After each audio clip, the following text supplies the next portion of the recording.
ನಮಸ್ತೆ, ನಾನು ಅಕ್ಷತಾ. ಕೋಟೆನಾಡು ರೆಸಿಪೀಸ್ ಚಾನಲ್ಗೆ ಸ್ವಾಗತ. ಎಲ್ಲರೂ ಹೇಗಿದ್ದೀರಾ? ಚೆನ್ನಾಗಿದ್ದೀರಾ ಅಂದ್ಕೊಂಡಿದ್ದೀನಿ.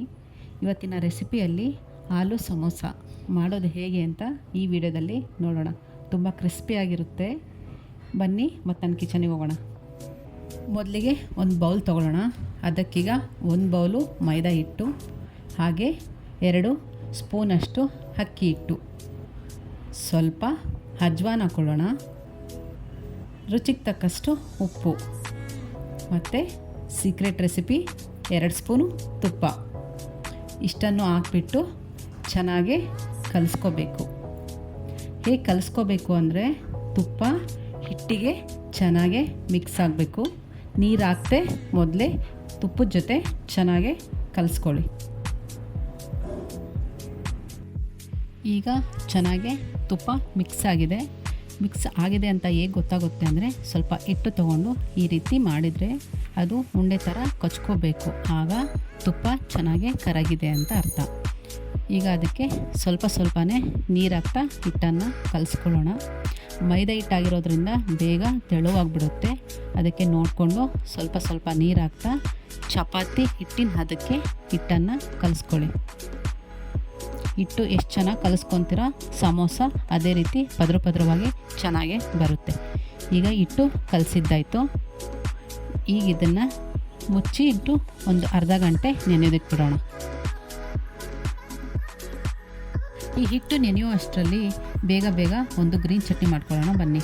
ಒಂದು ಮಿಕ್ಸಿ ಜಾರ್ ತೊಗೊಂಡು ಕೊತ್ತಂಬರಿ ಸೊಪ್ಪು, ಪುದೀನ ಸೊಪ್ಪು, ಬೆಳ್ಳುಳ್ಳಿ, ಶುಂಠಿ ಮತ್ತು ಸ್ವಲ್ಪ ರುಚಿಗೆ ತಕ್ಕಷ್ಟು ಉಪ್ಪು, ಖಾರ ಎಷ್ಟು ಬೇಕೋ ಅಷ್ಟು ನೋಡಿಕೊಂಡು ಒಂದು ಮೆಣಸಿನ್ಕಾಯಿ, ಇಷ್ಟು ಅನ್ನು ಸ್ವಲ್ಪ ನೀರು ಹಾಕ್ಬಿಟ್ಟು ರುಬ್ಕೊಂಡ್ಬಿಟ್ರೆ ಗ್ರೀನ್ ಚಟ್ನಿ ರೆಡಿ.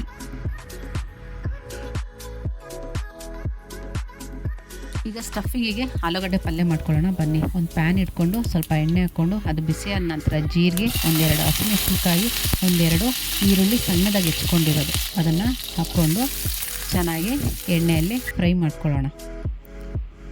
ನಂತರ ಇದಕ್ಕೆ ಹಸಿ ಬಟಾಣಿಯನ್ನು ಹಾಕ್ಬಿಟ್ಟು ಸ್ವಲ್ಪ ಉಪ್ಪು ಹಾಕ್ಬಿಟ್ಟು ಚೆನ್ನಾಗಿ ಮಿಕ್ಸ್ ಮಾಡ್ಕೊಳ್ಳಿ.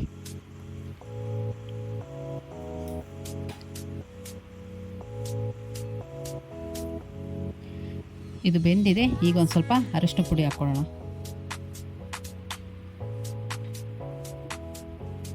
ಇದು ಚೆನ್ನಾಗಿ ಬೆಂದ ನಂತರ ಒಂದು 4 ಆಲೂಗಡ್ಡೆನ ಕುಕ್ಕರಲ್ಲಿ ಹಾಕಿ ಕೂಗಿಸ್ಕೊಂಡಿದ್ದೀನಿ. ಅದು ಚೆನ್ನಾಗಿ ಬೆಂದಿದೆ. ಮೇಲ್ಗಡೆ ಸಿಪ್ಪೆ ತೆಗೆದ್ಬಿಟ್ಟು ಈರುಳ್ಳಿ ಜೊತೆಗೆ ಹಾಕ್ಬಿಟ್ಟು ಚೆನ್ನಾಗಿ ಸ್ಮ್ಯಾಶ್ ಮಾಡ್ಕೊಳ್ಳೋಣ. ನಾನು ಸ್ಪೂನಲ್ಲೇ ಸ್ಮ್ಯಾಶ್ ಮಾಡ್ಕೊತಾ ಇದ್ದೀನಿ. ನೀವು ಬೇಕಾದ್ರೆ ಕೈಯಲ್ಲೇ ಸ್ಮ್ಯಾಶ್ ಮಾಡಿಕೊಂಡು ನಂತರ ಇದ್ರೊಳಗೆ ಹಾಕಿ ನೀಟಾಗಿ ಸ್ಮ್ಯಾಶ್ ಮಾಡ್ಕೊಳ್ಳಿ. ಸ್ವಲ್ಪನೂ ಗಂಟು ಇರಬಾರ್ದು. ಈಗ ಚೆನ್ನಾಗಿ ಕ್ಲೀನಾಗಿ ಆಗಿದೆ ಆಗಬೇಕು. ಈಗ ಇದನ್ನು ತಣ್ಣಗಾಗೋದಕ್ಕೆ ಬಿಡೋಣ. ಈಗ ತಣ್ಣಗಾಗಿದೆ.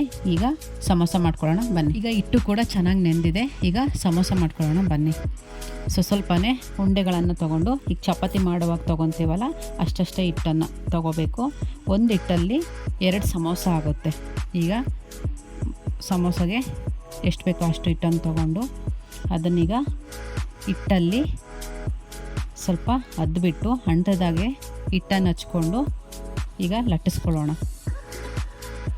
ಯಾವಾಗಲೂ ಸಮೋಸ ಮಾಡುವಾಗ ಉದ್ದುದ್ದವಾಗಿ ಎಲೆ ಉದ್ಕೋಬೇಕು. ಈ ಕರ್ಜಿಕಾಯಿ ಎಲ್ಲ ಮಾಡುವಾಗ ಉದ್ಕೊತೀವಲ್ಲ ಆ ರೀತಿ ಉದ್ದುದ್ದ ಎಲೆ ಉದ್ಕೋಬೇಕು ಮತ್ತು ದಪ್ಪ ಇರಬೇಕು. ಚಪಾತಿ ಇರುತ್ತಲ್ಲ ಅಷ್ಟು ತೆಳ್ಳಗಿರಬಾರ್ದು. ಈ 2 ಚಪಾತಿ ಸೇರಿಸಿದ್ರೆ ಎಷ್ಟಿರುತ್ತೋ ಅಷ್ಟು ದಪ್ಪನಾಗಿ ಸಮೋಸ ಎಲೆನ ಉದ್ಕೋಬೇಕು. ನಂತರ ಈ ರೀತಿ ಮಧ್ಯ ಮಡಚಿಬಿಟ್ಟು ಕಟ್ ಮಾಡ್ಕೊಳ್ಳೋಣ.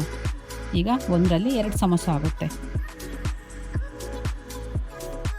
ನಂತರ ಒಂದು ಎಲೆನ ಕೈಯಲ್ಲಿ ಇಟ್ಕೊಂಡು ನೋಡಿ ಈ ರೀತಿ ನೀರು ಒಂದು ಎಡ್ಜಿಂದ ಇನ್ನೊಂದು ಎಡ್ಜಿಗೆ ನೀರನ್ನು ಹಚ್ಕೊಂಡು ಈ ರೀತಿ ಕೋನ್ ಆಕಾರದಲ್ಲಿ ಫೋಲ್ಡ್ ಮಾಡಿಕೊಂಡು ನೀಟಾಗಿ ಸೀಲ್ ಮಾಡ್ಕೋಬೇಕು. ಇಲ್ಲಾಂದರೆ ಎಣ್ಣೆ ಎಲ್ಲ ಒಳಗಡೆ ಹೋಗ್ಬಿಟ್ಟು ತುಂಬ ಎಣ್ಣೆ ಆಗಿಬಿಡುತ್ತೆ. ನೀಟಾಗಿ ಕ್ಲೋಸ್ ಮಾಡ್ಕೊಳ್ಳಿ. ನಂತರ ಆಲೂಗಡ್ಡೆ ಸ್ಟಫಿಂಗ್ನ ಅದರೊಳಗೆ ತುಂಬಿಬಿಟ್ಟು ಮತ್ತು ಸುತ್ತಲೂ ನೀರು ಹಚ್ಬಿಟ್ಟು ಈಗ ತೋರಿಸ್ತಿದ್ದೀನಲ್ಲ ಆ ರೀತಿ ಬ್ಯಾಕ್ ಸೈಡು ಹಿಂದ್ಗಡೆ ಈ ರೀತಿ ಫೋಲ್ಡ್ ಮಾಡಿಬಿಟ್ಟು ನಂತರ ಈ ರೀತಿ ಕ್ಲೋಸ್ ಮಾಡ್ಕೊಳ್ಳಿ. ಆಗ ಶೇಪ್ ಚೆನ್ನಾಗಿ ಬರುತ್ತೆ. ಸಮೋಸನೂ ಚೆನ್ನಾಗಿ ಫ್ರೈ ಆಗುತ್ತೆ. ಆದಷ್ಟು ನೀಟಾಗಿ ನೋಡಿಕೊಂಡು ಈ ರೀತಿ ಕ್ಲೋಸ್ ಮಾಡ್ಕೊಳ್ಳಿ, ಇಲ್ಲಾಂದರೆ ಎಣ್ಣೆ ಎಲ್ಲ ಒಳಗಡೆ ಹೋಗ್ಬಿಡುತ್ತೆ ಮತ್ತು ಸಮೋಸ ಕೆಟ್ಟೋಗ್ಬಿಡುತ್ತೆ. ಈಗ ಇದೇ ಥರ ಎಲ್ಲವನ್ನು ಮಾಡ್ಕೊಳ್ಳೋಣ ಬನ್ನಿ.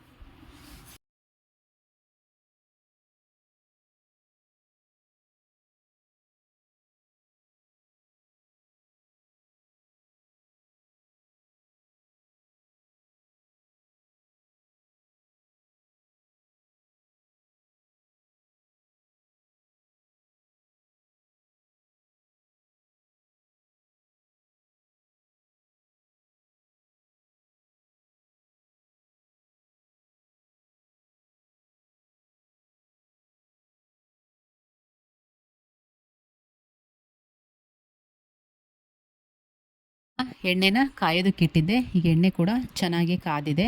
ಯಾವಾಗಲೂ ಕರಿಯೋ ಐಟಮ್ಗಳನ್ನ ಆಯಿಲ್ ಹಾಕಿದಾಗ ಹೈ ಫ್ಲೇಮಲ್ಲಿಟ್ಟು ಎಣ್ಣೆ ಬಿಸಿ ಮಾಡಬೇಕು. ನಂತರ ಇದರೊಳಗೆ ಸಮೋಸ ಹಾಕಿದ್ದೀನಿ. ಸಮೋಸ ಹಾಕಿದ ಮೇಲೆ ಲೋ ಫ್ಲೇಮಿಗಿಟ್ಟು ಆಲ್ಮೋಸ್ಟ್ ಒಂದು 15 ನಿಮಿಷ ಇಲ್ಲ 20 ನಿಮಿಷ ನಾನು ಫ್ರೈ ಮಾಡ್ಕೊಂಡಿದ್ದೀನಿ. ಲೋ ಫ್ಲೇಮಲ್ಲಿಟ್ಟೆ ಚೆನ್ನಾಗಿ ಫ್ರೈ ಮಾಡ್ಕೊಳ್ಳಿ, ಆಗ ಚೆನ್ನಾಗಿ ಗರಿ ಗರಿಯಾಗಿ ಬರ್ತವೆ.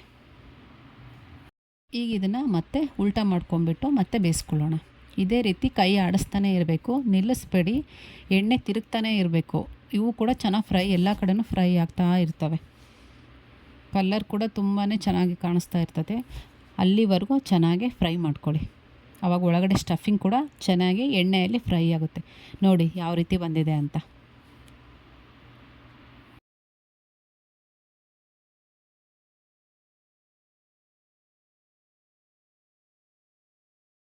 ಈಗ ಇದು ಚೆನ್ನಾಗಿ ಫ್ರೈ ಆಗಿದೆ. ಈಗ ಇದನ್ನು ಎಣ್ಣೆಯಿಂದ ತೆಗೆದುಬಿಡೋಣ. ಈಗ ಒಂದು ಪ್ಲೇಟಿಗೆ ಇಟ್ಬಿಟ್ಟು ಟೊಮೊಟೊ ಕೆಚಪ್ಪು ಮತ್ತು ನಾವು ಮಾಡಿದ್ದ ಗ್ರೀನ್ ಚಟ್ನಿ ಇವೆರಡನ್ನೂ ಇಟ್ಬಿಟ್ಟು ಮಕ್ಕಳಿಗೆ ತಿನ್ನೋದಕ್ಕೆ ಕೊಡೋಣ. ನಮ್ಮ ಚಾನಲ್ಗೆ ಇನ್ನೂ ಸಬ್ಸ್ಕ್ರೈಬ್ ಆಗಿಲ್ಲ ಅಂದರೆ ಸಬ್ಸ್ಕ್ರೈಬ್ ಮಾಡಿಕೊಂಡು ವಿಡಿಯೋ ನೋಡಿ, ಲೈಕ್ ಮಾಡಿ, ನಿಮ್ಮ ಫ್ಯಾಮಿಲಿ ಮತ್ತು ಫ್ರೆಂಡ್ ಜೊತೆ ವಿಡಿಯೋನ ಶೇರ್ ಮಾಡ್ಕೊಳ್ಳಿ ಮತ್ತು ಸಪೋರ್ಟ್ ಮಾಡಿ.